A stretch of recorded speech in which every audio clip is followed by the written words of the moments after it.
निषाद राज बहुत चकित रह गए। कौशल्या आदि माताओं को राजा गुह वंदन करने गया। माता जी ने आशीर्वाद दिया। भील लोगों ने सबकी खूब सेवा की।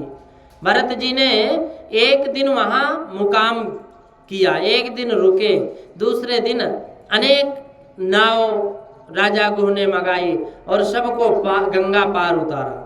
गंगा पार जाकर भरत जी ने वशिष्ठ गुरु जी को वंदन, ऋषि वशिष्ठ जी को उन्होंने वंदन करते हुए कहा कि गुरु जी मेरे राम यहाँ से चलते हुए गए हैं।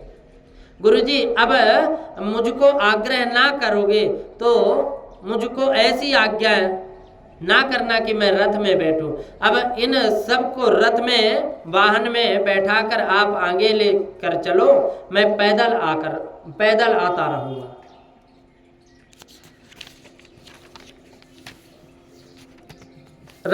मैं तो राम जी का सेवक हूँ, मेरे मालिक पैदल चलकर गए और मैं रथ पर बैठ कर जाऊँ, ये अच्छा नहीं है।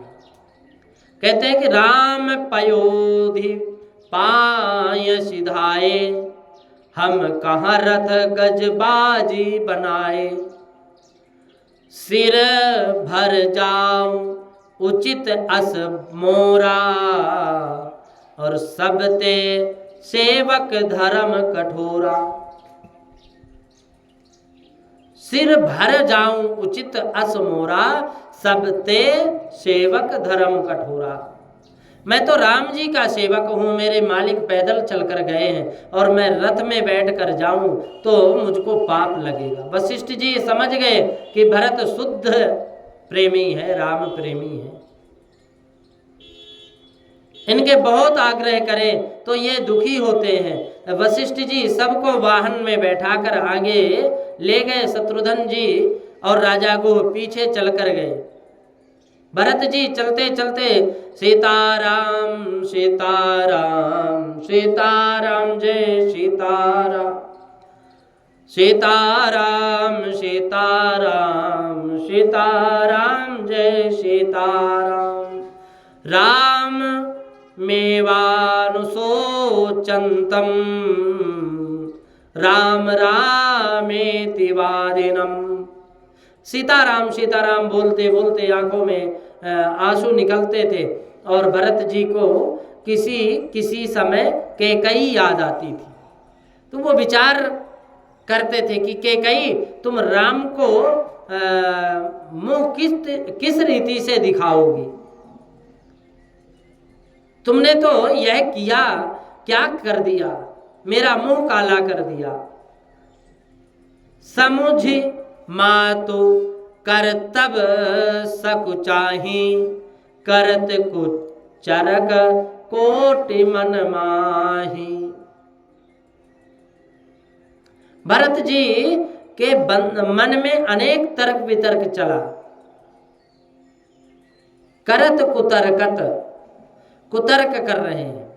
करत कुतर्क कोटि मन माही, मन में अनेक तर्क वितर्क चला करते थे। इनके मन में थोड़ा सा भय था, चिंता थी, थोड़ा संकोच भी था कि मैं प्रभु के सन्मुख किस प्रकार जाऊं। मैं अपराधी हूं, मेरे लिए यह बड़ा अनर्थ हुआ है। मालिक को बहुत परिश्रम हुआ, मैंने इनको बहुत दुख दिया, कष्ट दिया। राम जी मुझको देखकर चले गए। तो यह विचार कर भरत जी अतिशय व्याकुल हो रहे। कहीं ऐसा तो नहीं कि मेरे को देख करके राम जी फिर चले जाएं। बोले ही नहीं। फिर मन को समझाते हैं कि मेरे राम अति उदार हैं, वे मेरे अपराध को क्षमा करेंगे। श्री राम तो अंतर्यामी है, मेरे हृदय का प्रेम वो जानते हैं, वे जरूर मुझको अपनाएंगे। पुनः मन में संदेह होता कि राम जी को मुझको अपनाएंगे, परंतु कदाचित सीता जी के मन में ऐसा आए, हमको इतना त्रास दिया और अब प्रेम बताने के लिए यहाँ आया है।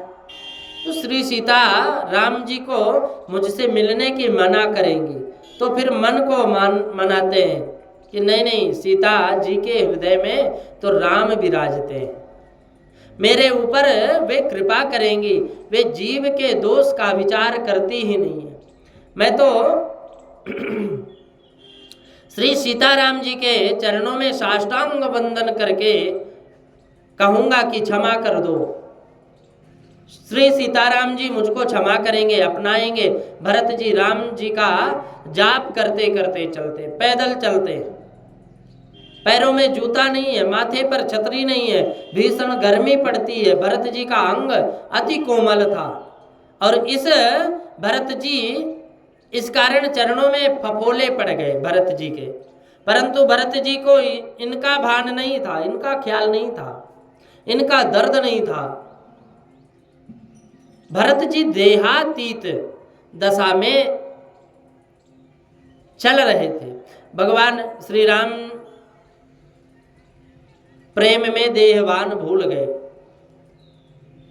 भगवान के प्रेम में अपने देह को भी भूल गए। श्री सीताराम जी के स्मरण में तन्मय थे। प्रयागराज में सभी आकर बैठे थे, स्नान कर रहे थे। भरत जी पीछे से आए, गुरु जी को और माता जी को वंदन करके सभी व्यवस्था की, त्रिवेणी गंगा को साष्टांग प्रणाम किया। भरत जी ने उसमें स्नान किया। प्रयागराज सब तीर्थों का राजा है। प्रयाग में श्री गंगा यमुना का संगम हुआ है। प्रयागराज में गंगा यमुना का संगम हुआ। सीता सीते सविते यत्र संगते तत्राप्लुता से जीव मुक्तन्ति देहैः सर्वं विसर्जन्ति धीराः ते जनाः सहामृतत्वं भजन्ते। सीता सीते सविते यत्र संगते। सीता अर्थात गंगा जी और असीता अर्थात श्री यमुना जी, दोनों का मधुर संगम है। सीता असीते, सीता सीते सविते यत्र संगते, इन दोनों का जहाँ संगम है और दोनों का मधुर संगम हुआ, जहाँ ज्ञान और भक्ति का मधुर मिलन हुआ। ज्ञानी होना बहुत कठिन नहीं है, प्रभु प्रेमी होना बहुत कठिन है। भक्ति के बिना ज्ञान लंगड़ा है, अधूरा है, और ज्ञान वैराग्य के बिना भक्ति अंधी है। ज्ञान का अनुभव वैराग्य और भक्ति बगैर होता नहीं है।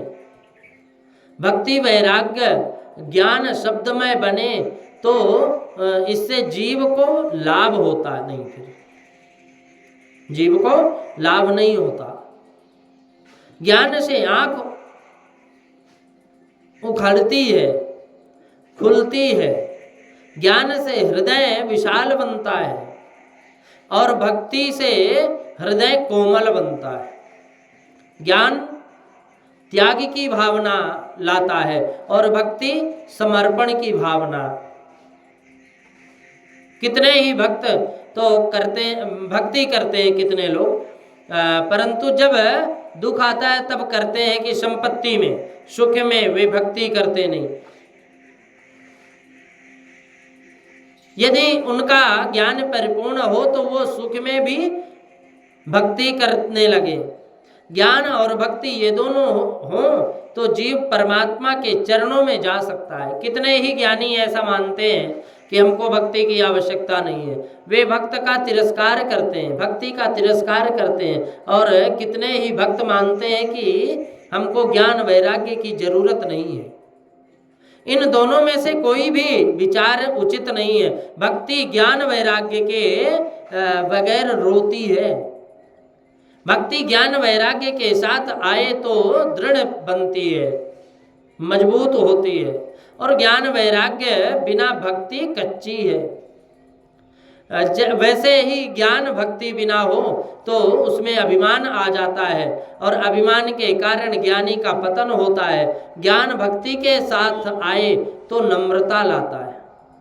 ब्रह्म ज्ञान हुआ तो परमात्मा का ज्ञान हुआ, ब्रह्म ज्ञान हुआ हो, परमात्मा का ज्ञान हो, परंतु परमात्मा के स्वरूप में प्रीति ना हो, स्नेह ना हो, प्रेम ना हो, तो परमात्मा अनुभव होता नहीं। फिर परमात्मा का सच्चा ज्ञानी वह है जो परमात्मा के साथ प्रेम करता है। गीता में भगवान ने आज्ञा की है कि श्रद्धावान भजते यो में माम समे युक्त तमो मतः। ज्ञानी को भी भक्ति की आवश्यकता है। ज्ञान भक्ति से ही परिपूर्ण, ज्ञान भक्ति से ही परिपूर्ण होता है। ज्ञानी प्रभु प्रेमी होना ही चाहिए। प्रभु प्रेम के बिना ज्ञान अधूरा है, शुष्क है। ईश्वर का ज्ञान हो परंतु ईश्वर के साथ प्रेम ना हो तब तक ज्ञान सफल होता नहीं। ज्ञान पीछे मिले भी परमात्मा के साथ प्रेम करना पड़ेगा। रामायण में एक जगह लिखा है, वशिष्ठ जी ने कहा कि सो सुख करम धर्म जरी जाऊ, जहाँ न राम पद पंकज भाऊ। जोगु कुजोगु ज्ञान अज्ञानो, जोगु कुजोगु ज्ञान अज्ञानो, और जहाँ नहीं राम प्रेम परधानु। प्रेम, राम प्रेम बिना वैराग्य नहीं है, वैराग्य है ही नहीं। राम प्रेम बिना ज्ञान अज्ञान है। जीव का 16 आना प्रेम मुझसे है, ऐसा विश्वास हुए पीछे ही प्रभु माया का पर्दा हटाते हैं। जिसकी आंख में प्रभु दर्शन के लिए आंसू नहीं है, जिसके हृदय में परमात्मा की झांकी के लिए आतुरता नहीं, उसका ज्ञान किस काम का। केवल ज्ञान से नहीं, प्रभु के प्रति प्रेम से में हृदय पिघले तो ही हृदय की शुद्धि होती है। ज्ञान से नहीं, प्रभु के प्रति प्रेम हृदय में पिघले जब। इसी प्रकार भक्ति का ज्ञान, भक्ति ज्ञान के साथ ना हो तो ईश्वर व्यापक स्वरूप का अनुभव होता नहीं। फिर ईश्वर ऐसी वस्तु नहीं है कि एक ठिकाने रहे, ऐसे एक ही ठिकाने ईश्वर को निहारे। वह अधम वैष्णव है, जहाँ जहाँ नजर डाले, जहाँ जहाँ नजर जाए, जिसको ईश्वर दिखे वही महान वैष्णव है। अकेली भक्ति से तो घर के गोपाल जी में अथवा मूर्ति होगी, जो भी मूर्ति होगी उसमें भगवान दिखेंगे, दूसरे में नहीं दिखेंगे। परंतु उसको ज्ञान का साथ मिले तो भगवान सर्वत्र दिखाई देते हैं। केवल सद्गुण का साक्षात्कार करे, इसमें मन शुद्ध नहीं होता। साक्षात्कार से मन की चंचलता जाती नहीं। सगुण का प्रेम और निर्गुण का अनुभव एक साथ होना चाहिए। निर्गुण का अनुभव और सगुण का प्रेम हो तब माया का बंधन टूटता है। सगुण और निर्गुण भक्ति हो तभी जीव का कल्याण होता है। भक्ति को ज्ञान की अपेक्षा है और ज्ञान को भक्ति की अपेक्षा है। श्री गंगा जी ज्ञान स्वरूपा हैं, यमुना जी भक्ति स्वरूपा हैं। जब तो कहते हैं कि सीता सीते, किसी समय प्रयागराज जाओ तो ध्यान से देखना, दर्शन करना। गंगा जी गौर है और यमुना जी श्याम है, प्रत्यक्ष दिखती है। शविते यत्र संगते, यहाँ सरस्वती गुप्त है। सब तीर्थों का राजा प्रयाग के मुख्य मालिक माधव राय हैं। प्रयागराज में वेणी माधव विराजते हैं। माधव राय को वेणी अत्यंत प्रिय है। ठाकुर जी को यहाँ वेणी का दान होता है, इसी से नाम, इनका नाम पड़ा है वेणी माधव। प्रयागराज में अक्षय वट है। प्रयागराज में भरद्वाज ऋषि का आश्रम है और प्रयागराज का ऐसा नियम है कि वहाँ कोई भी जा सकता है। परंतु वहाँ से निकलना हो तो भरद्वाज ऋषि की आज्ञा लेनी पड़ती है। तीर्थ की शोभा संतों के कारण है। भरद्वाज वयोवृद्ध महान ज्ञानी ऋषि हैं। जो कोई प्रयागराज जाए तो भरद्वाज जी का वंदन करके आज्ञा मांगे।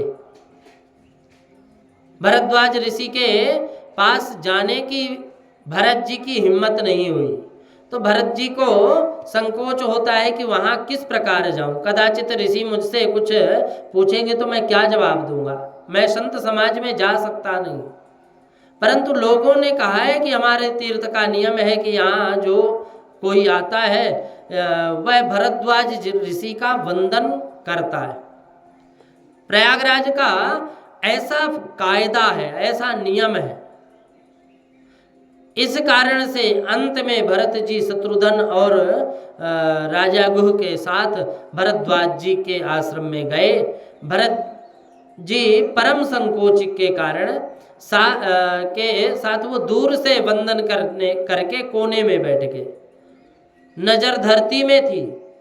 सीताराम सीताराम सीताराम का स्मरण चालू था। शिष्यों ने भरद्वाज ऋषि को भरत जी के आने की खबर दी। भरद्वाज ऋषि दौड़ते आए और भरत जी को उठाकर अंदर ले गए। बोले, भरत मैं जानता हूँ तुम यहाँ ना आए होते तो गद्दी पर बैठकर राज्य करते तो भी अनुचित नहीं था, परंतु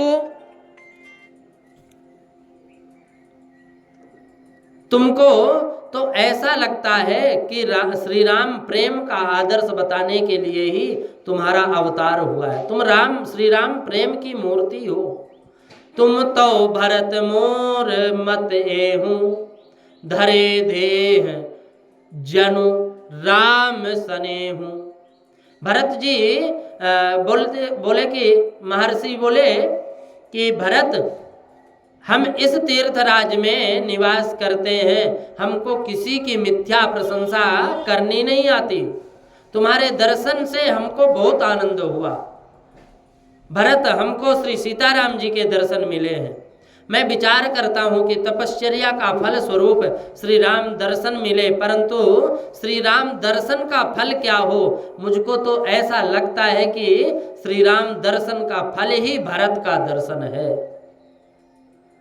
सुनहु भरत हम झूठ न कह रही, सुनहु भरत हम झूठ न कहीं, उदासीन तापस बन रही। सब साधन कर सुफल सुहावा, लखन राम सिय दर्शन पावा। तेहि फल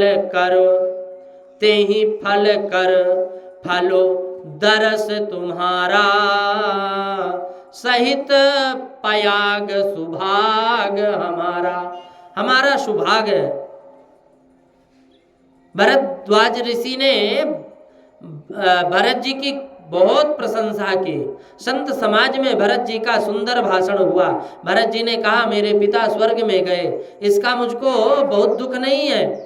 कैकेयी के कलंक का विचार करूं, इसका भी मुझे बहुत दुख नहीं है, परंतु एक ही दुख है कि मेरा हृदय बहुत जलता है, और वह यह है कि श्री सीताराम जी हमसे दूर हो गए।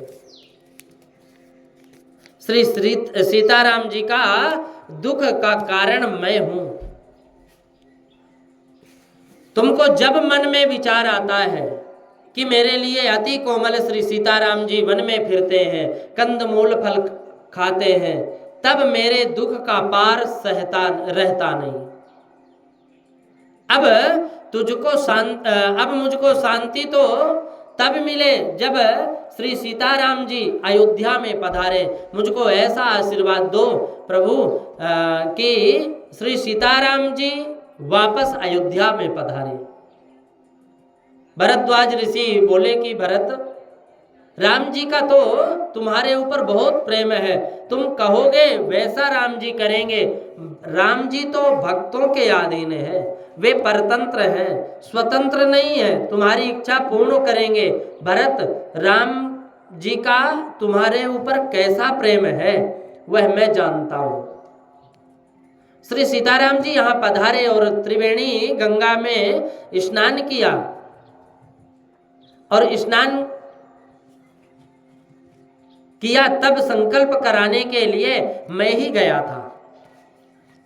मैं संकल्प करा रहा था उस समय, उसमें संकल्प में भरतखंडे ऐसा बोला।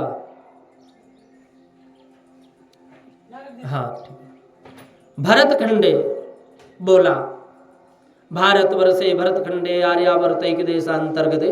तो जब भरत का नाम आया, राम जी का तो तुम्हारे ऊपर इतना प्रेम है, तुम्हारे जैसे ही मैं संकल्प करा रहा था भरत निकला, मैं तुमसे क्या कहूँ। जब मैंने भरतखंडे बोला ना, तब राम जी की आंखें भीनी हो गई।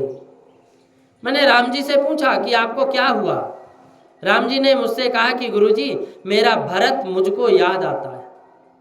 भरत, श्री राम तुम्हारा स्मरण करते हैं।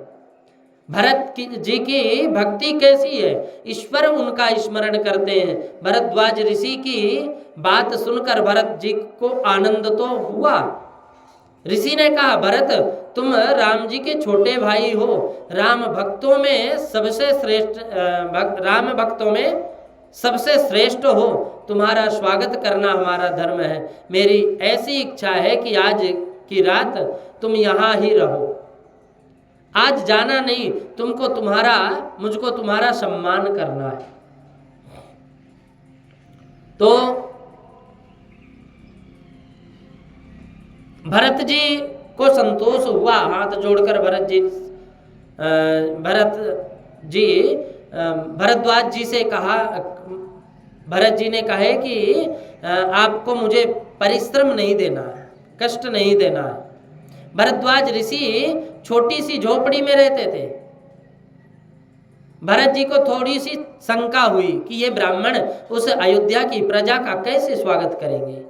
तो भरत जी ने कहा, गुरुजी, मेरी इच्छा है कि राम जी का चित्रकूट में ही अभिषेक करूं, और इसलिए मेरे साथ चतुरंगणी सेना है, हाथी घोड़ा सब है, अयोध्या की प्रजा भी आई है, हजारों लोग साथ आए हैं, समाज बहुत बड़ा है। तब भरद्वाज ऋषि ने कहा कि भरत, इनकी चिंता तुम मत करो, परमात्मा सर्व समर्थ है। भरद्वाज ऋषि के आश्रम में कामधेनु गाय माता थी। गाय माता की सेवा होती थी। तो गाय माता की सेवा की बहुत महिमा है। गाय की सेवा खूब करो। गाय खाती है घास और देती है दूध। भगवान ने संपत्ति दी हो तो गाय को रखना, परंतु आजकल यदि पैसा मिले तो लोग कुत्ता पालते हैं, गाय को नहीं। कुत्तों का अनादर नहीं करना, परंतु मर्यादा छोड़कर उसके साथ बहुत प्रेम भी नहीं करना चाहिए। कुत्ता आंगन में आए तो उसको रोटी डालना धर्म है, परंतु कितने ही तो ऐसे होते हैं कि वो कुत्ता बगैर एक क्षण भी नहीं रहते। घूमने जाएंगे तो पीछे कुत्ते को लेकर के चलेंगे, मोटर गाड़ी में जाएंगे तो कुत्ते को लेकर के चलेंगे। हम अधिक तो कुछ नहीं कह सकते, परंतु यह दूसरे जन्म में कुत्ता बनने की तैयारी है। कुत्ते की बहुत सेवा करोगे तो कुत्ते में मन फंसेगा और कुत्ते का जन्म लेना पड़ेगा। गाय माता में खूब सब देवी देवता विराजमान है। पृष्ठे ब्रह्म, गले विष्णुर, मुखे रुद्रः प्रतिष्ठितः, मध्ये देवगणः सर्वे, रोमकूपे महर्षयः। जिस घर में गाय माता की सेवा होती है, उस घर में गाय के गोबर का लेप होता है, उस घर में लक्ष्मी का निवास होता है। शास्त्र में तो ऐसा लिखा है कि लक्ष्मी जी का और गाय के गौमूत्र में गंगा का वास है। गाय के लक्ष्मी जी के गोबर में लक्ष्मी जी का और गौमूत्र में गंगा जी का वास है। गौमूत्र में पवित्र करने की शक्ति है। गौमूत्र का पान करने से और गौमूत्र में स्नान करने से शरीर निरोगी होता है। गौमूत्र में बहुत गुण है। गाय के गौमूत्र शरीर का मल तो दूर करता है, परंतु वह मन का मैल भी दूर करता है। गौमूत्र से मन के पाप दूर होते हैं, मन शुद्ध होता है। 6 मास गौमूत्र का पान करने से मनुष्य के स्वभाव में बहुत परिवर्तन आता है, इसका स्वभाव सुधरता है। और स्वभाव सुधरे नहीं तब तक ज्ञान भक्ति के आगे बढ़ सकते नहीं कभी भी। गाय का गोबर त्वचा की अतिरिक्त गर्मी को खींच लेता है और चमड़ी को मुलायम बनाता है। गाय का दूध व्यक्ति को निरोगी बनाता है। भारत में जब तक लोग गाय रखते थे तब तक निरोगी थे। भरद्वाज जी के आश्रम में कामधेनु गाय थी। ऋषि ने गाय माता की पूजा की और कहा कि आज राम भक्तों की मुझे सेवा करनी है, हे माता जी कृपा करो। भरद्वाज ऋषि ने जहाँ संकल्प किया कि 8 महासिद्धियां सेवा में हाजिर हो गई। उनकी आज्ञा होते ही हजारों सेवक उत्पन्न हो गए, अनेक साथी प्रकट हो गए, बड़े बड़े भवन उस समय बनकर तैयार हो गए। प्रत्येक के लिए अलग अलग भवन प्रकट हुए। एक एक भवन में विशाल छत्र पलंगों के साथ पलंगों के ऊपर सुंदर गद्दियां बिछी हुई थी। संकल्प से उत्पन्न हुए सेवकों ने अयोध्या की प्रजा का वंदन किया, प्रत्येक का स्वागत किया। प्रत्येक को अलग अलग सेवक मिल गई, जिसको जो भाव वह भोजन प्राप्त हुआ। सुखमय शयन की सुविधा मिली। तपो बलेन भूस्वर्ग निर्माय, तप के बल से पृथ्वी में स्वर्ग जैसा अनुभव भरद्वाज ऋषि ने पृथ्वी के ऊपर ही स्वर्ग खड़ा कर दिया। भरद्वाज ऋषि की यह सिद्धि थी। संयम बढ़ाने के लिए जो सतत भक्ति करता है उसको अनेक प्रकार की सिद्धियां मिलती है। भरद्वाज ऋषि ने किसी दिन सिद्धि का उपयोग किया नहीं था।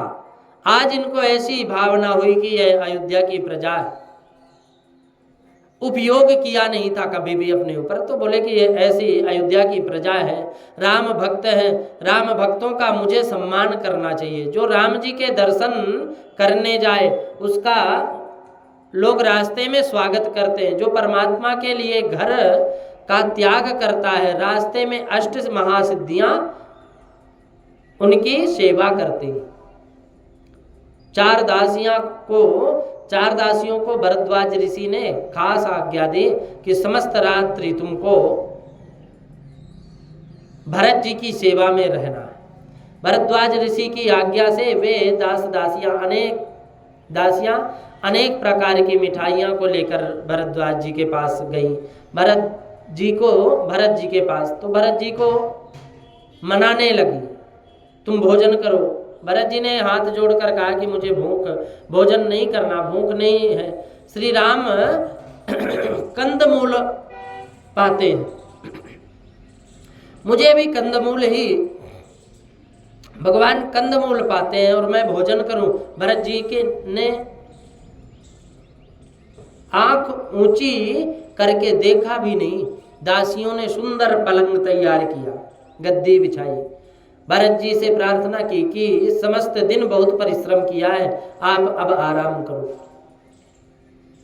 इस गद्दी के ऊपर विराजो। भरत जी हृदय में तो श्री राम दर्शन की बहुत आतुरता थी, उनको आराम करने की कहाँ फुर्सत थी। रात्रि के समय पलंग के पास भरत जी दरभा आसन में बैठे रहे और फिर भरत जी की नजर नासिका के अग्रभाग में स्थिर हो गई। तो श्री सीताराम सीताराम सीताराम इनका जाप का कुछ नियम होगा। 8 महासिद्धियों ने विचार किया कि रात्रि में इनका जप का कुछ नियम होगा। दूसरे प्रहर में भरत जी शयन करेंगे। दूसरा प्रहर शुरू हुआ, भरत जी बैठे थे। 8 महासिद्धियों ने आग्रह किया कि अब आप आराम करो। भरत जी ने कहा मेरा जप चल रहा है। भरद्वाज ऋषि ने दासियों से पूछा कि भरत क्या करते हैं। दासियों ने कहा कि वे जप करने बैठे हैं, वे भोजन नहीं करते, शयन नहीं करते, गद्दी के ऊपर नहीं बैठते, दर्भासन के ऊपर बैठकर हाथ में माला लेकर वो प्रेम से सीताराम सीताराम का जप में तन्मय है। रात्रि के दूसरे पहर भी भरत जी श्री सीता राम जी के स्मरण में तन्मय थे। रात्रि का तीसरा प्रहर हुआ, भरद्वाज ऋषि स्वयं पधारे। भरत जी से कहा कि भरत तुम यहाँ क्या करते हो, समस्त रात्रि जागरण करो, यह योग्य नहीं है, तुम सो जाओ। भरत जी ने कहा गुरुजी आप मेरी चिंता ना करें, मैं पीछे सो जाऊंगा। भरद्वाज ऋषि को परम आश्चर्य हुआ। चौथा पहर शुरू हुआ, भरत जी को निद्रा नहीं, राम दर्शन के लिए उनके प्राण तरसते थे। तो निंदा और निद्रा इन दोनों के ऊपर जिसको विजय मिल गई वह ही सतत भक्ति कर सकता। निंदा सुनकर जिसको थोड़ा भी दुख होता है ना, वह भक्ति कर सकता नहीं कभी भी, और जो निद्रा के अधीन है वह भक्ति कभी नहीं कर सकता। भरत जी ने निद्रा के ऊपर विजय प्राप्त की। ब्रह्म मुहूर्त का समय हुआ, भरद्वाज ऋषि जागे। उन्होंने दासियों को बुलाकर पूछा कि भरत आराम कर रहे हैं कि नहीं। अष्ट सिद्धियों ने कहा कि वे तो आसन पर बैठे हैं, सैया का स्पर्श तक नहीं किए। भरद्वाज ऋषि को विश्वास हुआ कि भरत का प्रेम सच्चा है। भरद्वाज ऋषि ने बहुत सिद्धियां दिखाई, परंतु भरत जी उनमें फंसे नहीं। भरत जी के पास अनेक सिद्धियां आई, परंतु अलिप्त रहे भरत जी। ऋषियों ने भरत जी को दान पत्र दिया कि हम तपस्वी हैं, मान पत्र दिया कि हम तपस्वी हैं, परंतु तुम्हारे जैसा प्रभु प्रेम अब तक हमको मिला नहीं। चकवा चकवी एक ठिकाने रहते नहीं, चकवा चकवी को एक पिंजड़े में बंद करके देखो तो वो भी रात्रि को उनका संयोग होता नहीं। इस प्रकार ऋषि की आज्ञा पिंजड़ा है, सिद्धियां भोग विलास की सामग्री हैं, चकवी हैं। भरत जी चकवा हैं, भोग विलास की सामग्री का भरत जी के मन में स्पर्श किया ही नहीं, मन में इस पर भाव ही नहीं जगा। और जिसका श्री राम में अनुराग हुआ उसको संसार में के भोग रोग जैसे लगते।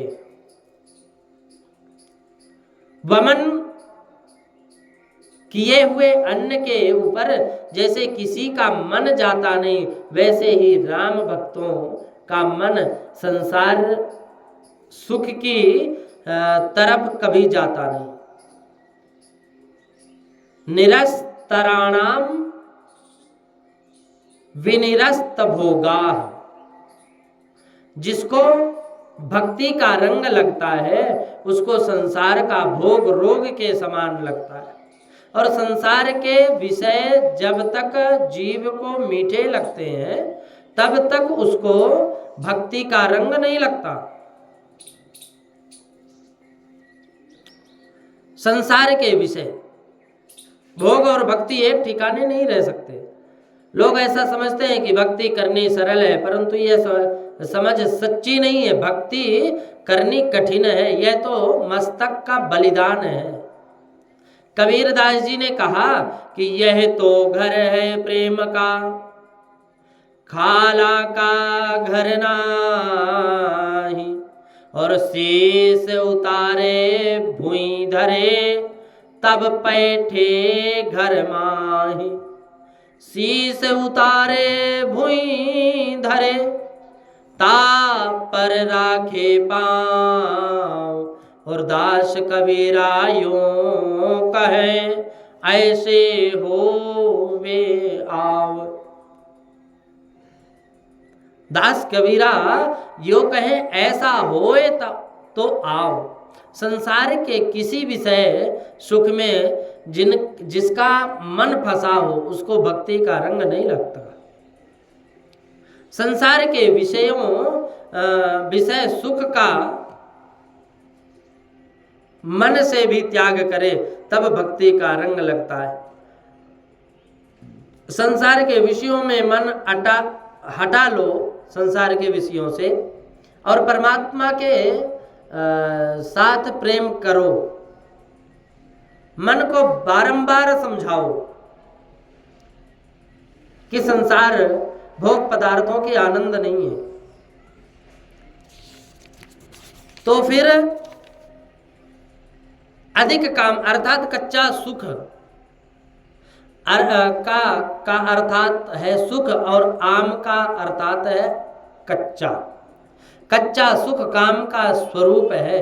गीता जी में भगवान ने आज्ञा की कि अर्जुन, तेरा शत्रु बाहर नहीं, तेरा शत्रु तेरे अंदर है। काम एस क्रोध एस रजो गुण समुद्भवा, महासनो महापप्पा महापप्मा विद्वयेन मिह वैरिणम। काम क्रोध मद मोह लोभ यही शत्रु है, काम हित शत्रु है। वह तुमको ऐसा लगता है कि मैं तुमको सुख देता हूं, परंतु वह सुख सच्चा नहीं है, वह सुख आभास है। अंत में वह अहितकारी है। इस काम को हृदय से निकालो और हृदय शुद्ध करो, और हृदय सिंहासन पर परमात्मा को बैठाओ। एक सेठ था, उसका पुत्र वैश्य के संग में फंस गया, वैश्या के संग में फंस गया। एक सेठ का पुत्र वैश्या के संग में फंस गया। पिता ने कहा कि इस कुसंग को तू छोड़ दे तो तेरा विवाह अच्छी कन्या के साथ हो जाएगा। पुत्र ने कहा कि पिताजी, पहले मुझको अच्छी कन्या मिले, पीछे मैं यह संग छोड़ दूंगा। पिता पुत्र को समझाता है कि वैश्या का संग छोड़े बगैर अच्छे कुटुंब की अच्छी कन्या मिलेगी ही नहीं। कहाँ से मिलेगी? यही हम सब की कथा है। मनुष्य विषय भोग छोड़ना नहीं चाहता और पीछे कहता है कि मुझको भक्ति में आनंद मिलता नहीं। भक्ति में आनंद कहाँ से मिले? भोग बाधक नहीं, भोग आसक्ति बाधक है। भोग भावना में मन फंसा है, वह ईश्वर से दूर जाता है। भरत का त्याग अति दिव्य है। अष्ट सिद्धियां दासियां खड़ी थी। अष्ट सिद्धियां दासी होकर के खड़ी थी, परंतु भरत जी ने नजर भी नहीं डाली। वैराग्य बिना भक्ति रोती है। वैराग्य ना हो तो भक्ति किस प्रकार काम आए? भरत जी का वैराग्य परिपूर्ण था। भोग के अनेक पदार्थ होने पर भी भरत जी का मन उसमें गया नहीं। सब भोग पदार्थ उसकी उपलब्धि होने पर भी उसमें जाता नहीं है। वही सच्चा वैष्णव है, वही सच्चा भक्त है। भक्त को तो भरत की तरह दूसरी इच्छा है ही नहीं। भक्त हो तो भरत की तरह अर्थ, धर्म, काम, मोक्ष, इनमें से सब कुछ भी मांगते नहीं। भक्त कुछ भी नहीं मांगते इनमें से। भक्त मांगता है अनन्य भक्ति। भक्त का तो आनंद तुच्छ लगता है, मोक्ष तुच्छ लगता है। भगवान मुक्ति देते हैं परंतु भक्त जल्दी देते, भक्ति नहीं देते जल्दी।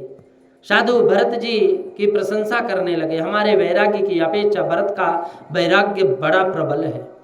पीछे तो प्रयागराज के अनेक साधु महात्मा भरत जी के दर्शन करने के लिए आए। भरत जी वहां से आगे चले जब तो पड़ोसी गांव के लोग दर्शन करने आए।